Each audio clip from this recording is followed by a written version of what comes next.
in Proverbs in particular, there are 20 times where God says better than, those two words. And when he says those things, he's obviously comparing. Okay? And in the comparisons, whether it be in thoughts or in conditions or in things, we call stuff, whatever it be, there's a comparison of one to the other. And one of those things that are multiple times done, at least 10 times I would give today, is in the area of wisdom. Over the book of James, he'll teach us if we lack it, that ask of God. And he's willing this way to give liberally. When oftentimes if we struggle, or if we struggle in understanding something or having the wisdom to do something, oftentimes it's like this: well, God didn't give it to me, so I'm not supposed to do that. And actually, God said if we'd ask him, he'd give it to us liberally, and upbraid not. In other words, he's saying, no, I didn't give that to you, but if you ask me, I would be glad to give you the wisdom that you're seeking for. I would like to have you have understanding. You know, we just talked about this, that we don't understand completely, and I get that. But also, there's a lot of times where the wisdom is available to us, we just haven't asked it. And he says very clearly, if you want, then you're going to have to ask me. And how often does he do that? Because again, he wants us to realize our supply can come from him in things. All right? Whatever that would be. So here in chapter 3, verses 13 and 14, notice these comparisons as we go along. And I'm just going to give a little bit of thought about it, and then we're going to move on to the next one and go down to the end, and then jump over to James because I want to just park there for a moment. In verse 13, 14, happy is the man that findeth wisdom, and the man that getteth understanding. For the merchandise of it is better than the merchandise of silver, and the gain thereof than fine gold. And again, the word merchandise, meaning the purchasing power of wisdom, is better than what many people are hoarding today in the silver and gold. So the ability of wisdom can do better than the silver and gold that many of us have in our possession that we've gained. Wisdom, being happy, is really about that. You know, many of you made mention of the things that God's taught you, and the reality is, when in discovering those, you've discovered wisdom that goes beyond what many people in the world don't understand. And it frees you to be able to say, well, wait a minute here. I know that's the thought, because we'll go back to that, more blessed to give than to receive. In the world, many ways, yes, there are those out there that want to give, but it's almost like there's strings attached, right? And it's in a corrupt way. I was listening to someone just recently tell us about abortion, and I may have mentioned this already, if you forgive me if I did, but our state is one of the worst, if not the worst, in the area worst. There's a place in Carbondale that they'll pay for a woman to be brought there for an abortion. Until that woman says, no, I don't want an abortion. And then they'll take her to the front door, open the door, let her step outside, shut the door, and they're done with her. The world teaches it that way, right? But God says, no, it's more blessed to give than to receive. And giving is all about us understanding there's not strings attached in giving. If I give my son Luke a gift, and then I'm always asking him about that gift and how he's taking care of it and how he's treating it, then is it really a gift? Come on. It is not a gift. All right? If I give something, that means that it belongs to the person I gave it to, correct? All right? However they treat it. Well, wait a minute, though. It meant something to me.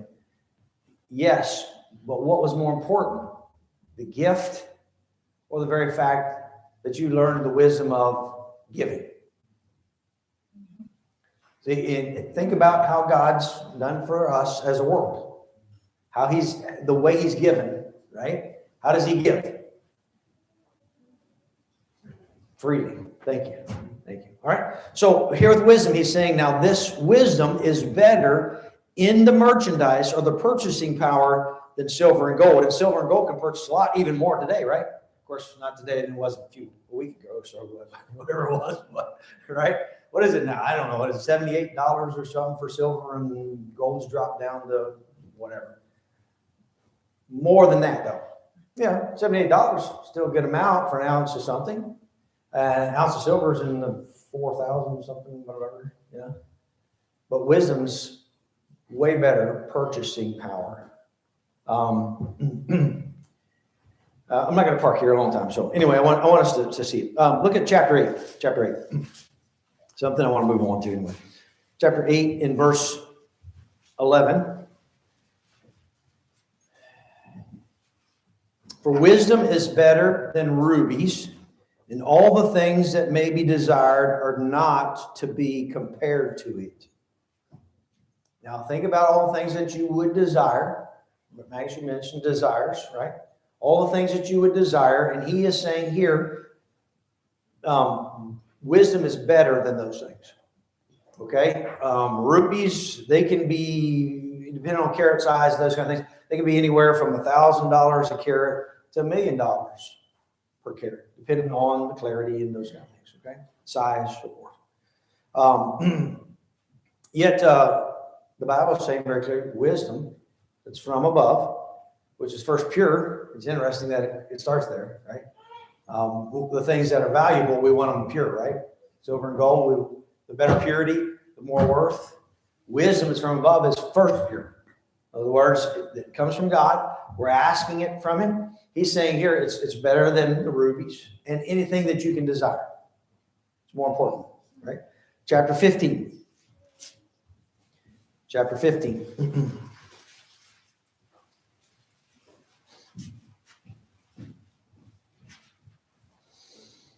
Verse 17. Better is a dinner of herbs where love is than a stalled ox and hate therewith. So if we want to use it in the food vernacular, better it is for you to have, leeks and onions where love is than to have steak where hatred's at. Just a little bit from what we receive from wisdom, it's more important that God would be allowed to give us something than for us to have. Does that make sense to us? All right. And what would he do for us in the area of wisdom? Look at chapter 16, verse 8. Better is a little with righteousness than great revenue without right. It's not difficult. A lot of these things aren't difficult.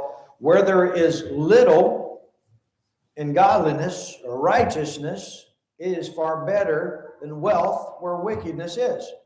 Now, again, sometimes the hang up for many of us will be, why are evil people wealthy? They have things, they get things, they take advantage of things. But we're talking about the wisdom that's from above. Are they wealthy? Truly? You have financial things that are used down here. I get that. But are they wealthy?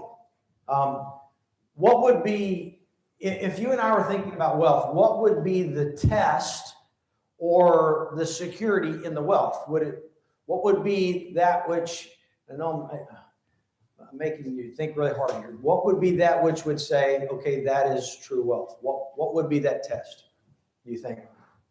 So, for instance, if I had up here a block of gold, you would say the test of its wealth would be what? Maturity? Purity. It's purity? Yes. What people would pay for it? Yes, I agree with that too. What else? It's weight. True. That could add to it. Yes. Do you have an idea? How much there is of it? Yeah. Is it? Yeah. Purity would be to that. How about this? How about we add 1 to all those? How long does it remain? Right? We know that the precious things, as God would speak of, would go through the fire, and in particular, go through the fire of God himself, right? Because one day it's all going to burn up and be tested to see how long it will remain. So what God is saying as he tells us about wisdom or righteousness or godliness or those things that are coming from him, he is saying these are the riches that are, as scripture would say, durable riches. In other words, it's kind of a weird thought, but your gold can take a punch and remain the same, right? And we see that happen. That's why the markets go up, they come down, and say, "Oh, I need to sell. I need to this." Calm down, right? Calm down. It's going to be okay because you've got riches that go beyond that, more valuable than that. Wisdom is one of those things. Godliness is one of those things. Righteousness is one of those things. Righteousness can do what gold can't do, right? According to Scripture, righteousness can do what gold can't do, right? And again, is there anything wrong with having gold? Everybody? You hear that? No. We're not talking about not having gold. Okay. Same chapter 16, and look down at verse 32. He that is, this has been mentioned just a minute ago, he that is slow to anger is better than who? And he that ruleth his spirit than he that what? Takes it. Was that a pretty important move? Someone that could come in and take what we're saying in this day that we're in Proverbs here this time? Yeah. But he says here, if you can rule your spirit right and you can be slow to anger, you're better than those guys. You're better than those who can go in and take a city. You're better than those who also are mighty. And we'd like to be called mighty, wouldn't we? And he says these things are better. All through Proverbs. Of course, we'll go in the New Testament. James, we'll go there in just a moment. And James, I just kind of see James as my New Testament Proverbs. But God's always doing that. He's comparing to you the things that many people go after to the things that he does. And he does that all through Proverbs. Better is this than these. Better is this. In fact, it does take you into the New Testament where those who made choices, and similar to Peter and the disciples that followed him, and God comes to Peter and says, "Lovest thou these?" Over here, I'm going to go back to where I was because this is where these more than me, right? And in that wisdom that is important to Peter, he's saying, Peter, you're making a choice of these over what I have for you. And we've hit this about the will of God this morning already, so I'm not going to belabor that. Chapter 17, verse 1, better is a dry morsel and quietness therewith than a house full of sacrifice with strife. Boy, strife's a big deal, isn't it? Contention, words contention, strife, those words mean unrest, right? There's no rest in the situation. There's a constant bickering back and forth. There's arguments. There's going this way, then that way, and we're getting pulled in different directions. There's no unity about it, right? And he's saying better is a dry morsel than to have plenty and strife with that quietness that's there. It's just a piece of wisdom, all right, that God's trying to impart to us from himself. And then I'll give you a couple more. 21:9, we'll read these. It is better to, chapter 21, verse 9, it is better to dwell in the corner of a housetop than with a brawling woman in a wide house. That is a piece of wisdom that God's imparting. Better to dwell there. Chapter 25, verses 6 and 7.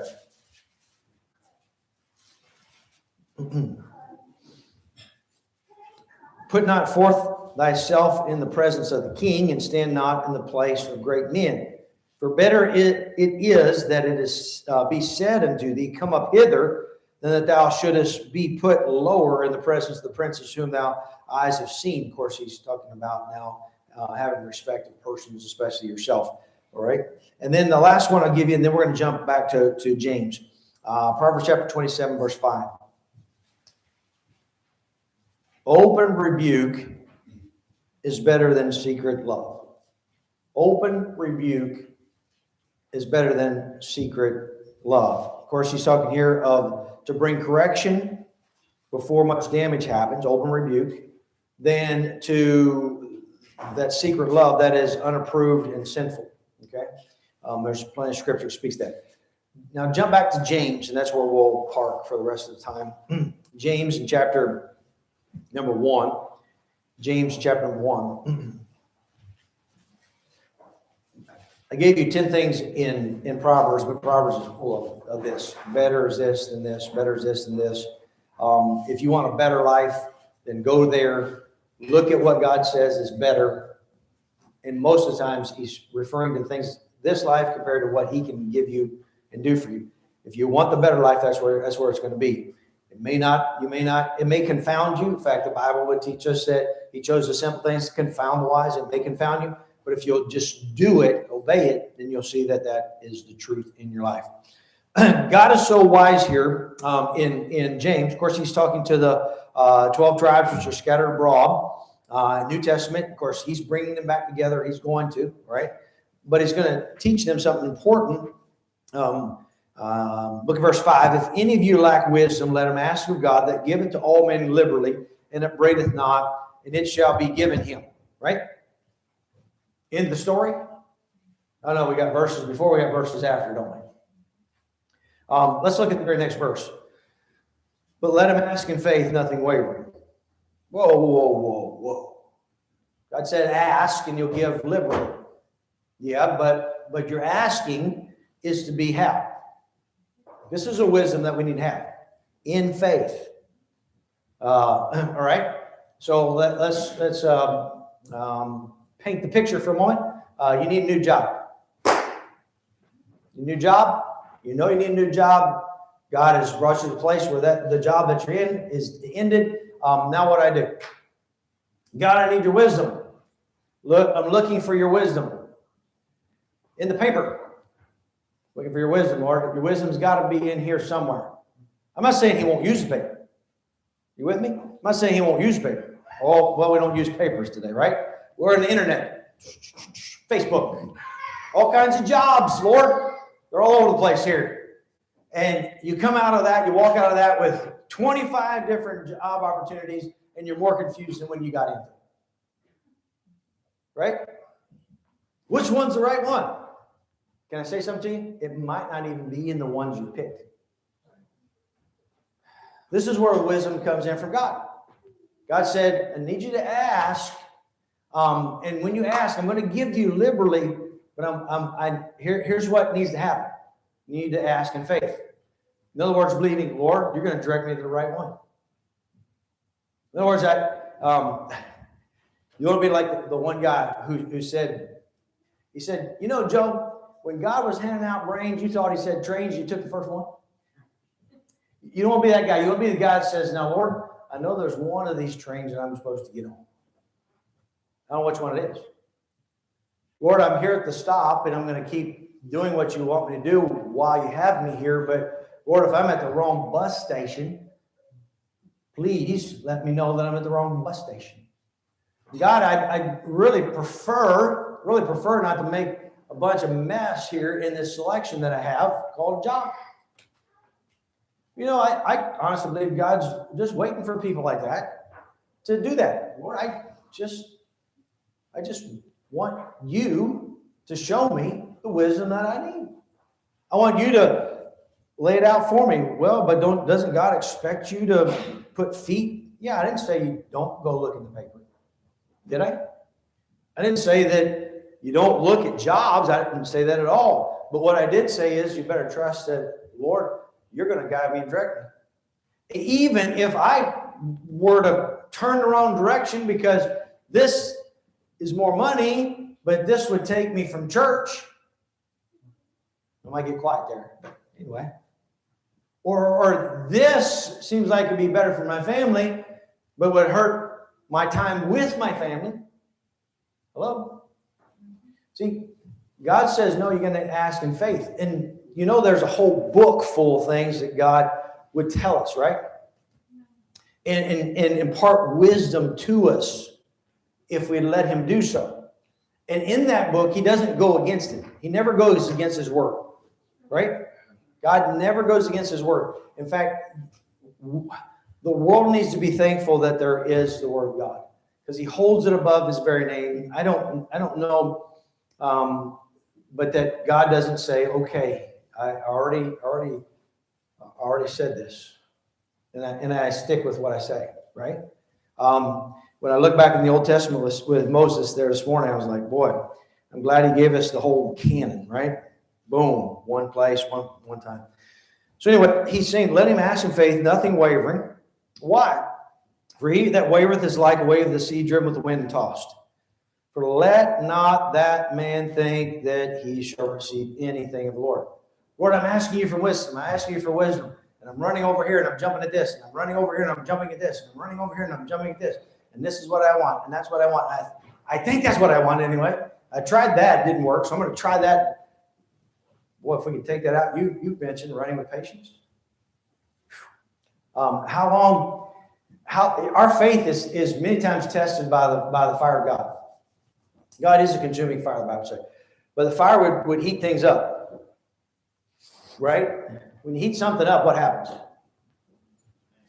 It expands. Right? What do you think happens in the Christian?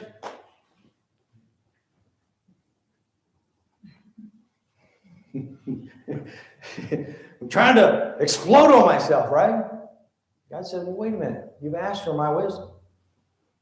Give me the time to impart it. How many of us know that there's times where we're better listeners than others? In our lives, there's times where we're better listeners than others, right? When do you think is going to be the best time for us to listen? When we want it, or when we're doing just fine? God is constantly trying to impart wisdom to us. And one thing that I found out about us as humans is this.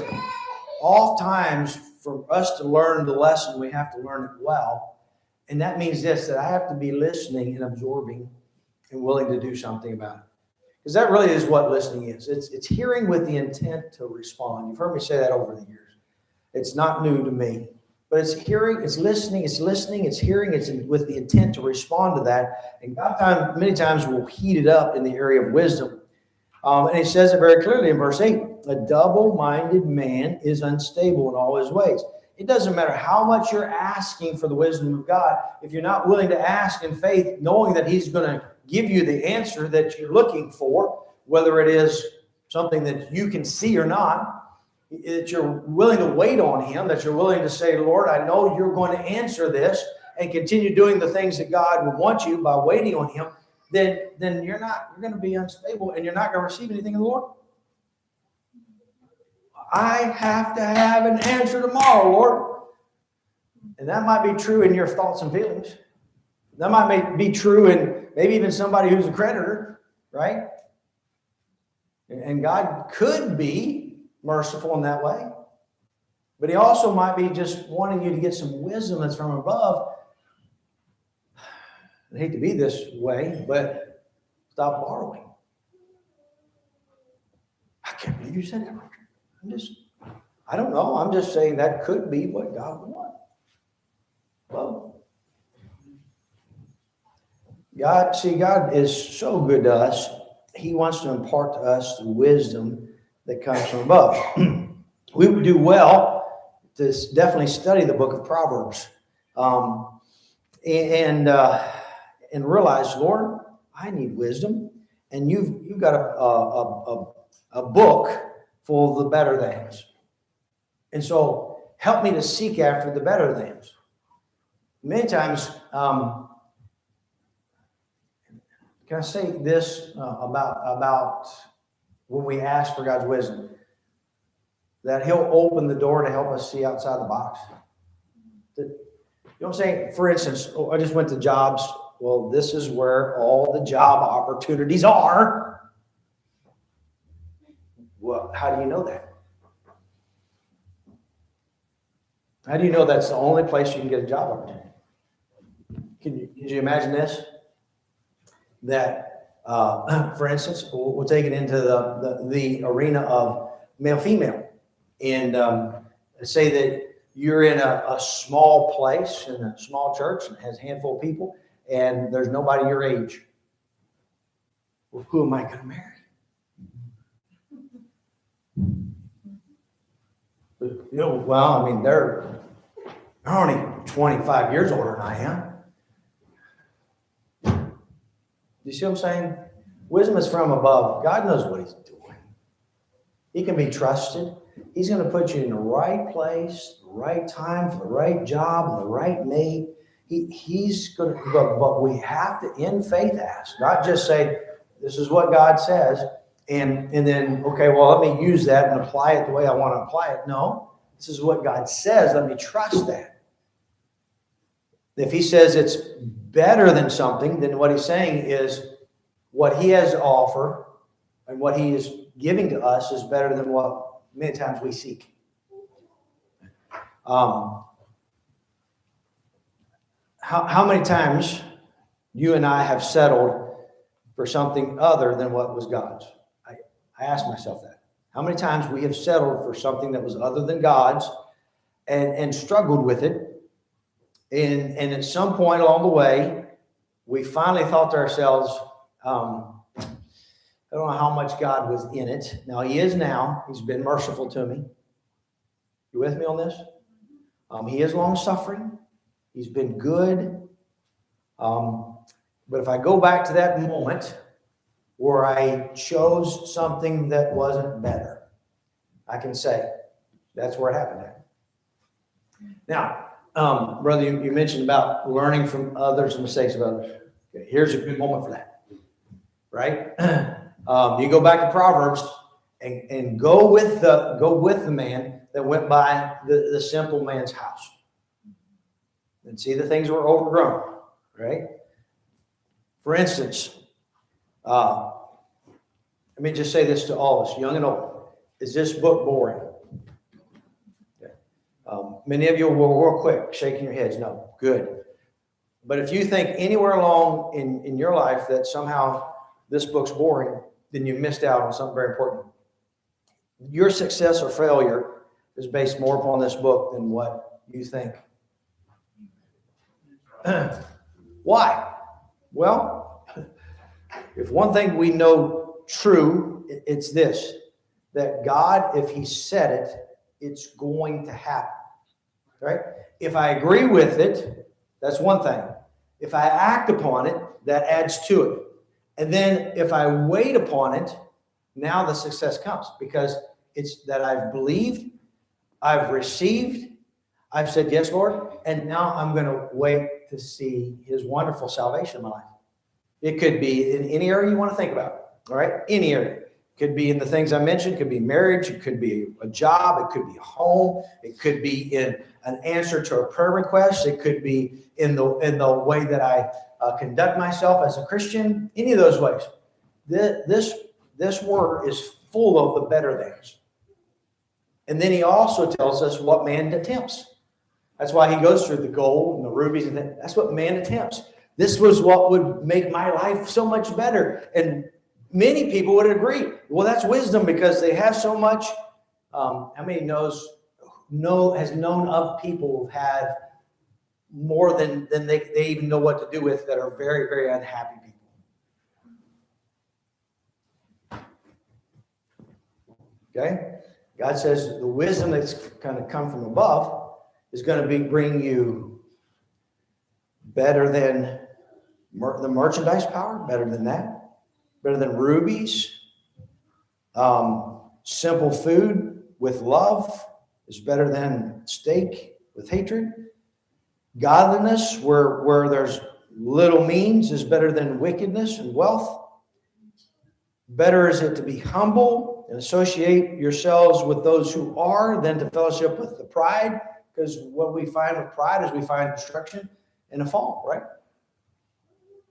On we could go. I mean, these were 10 things. I mean, barely scratching the surface of the better things, right? So, as you go out through the week, maybe you have something that needs answered.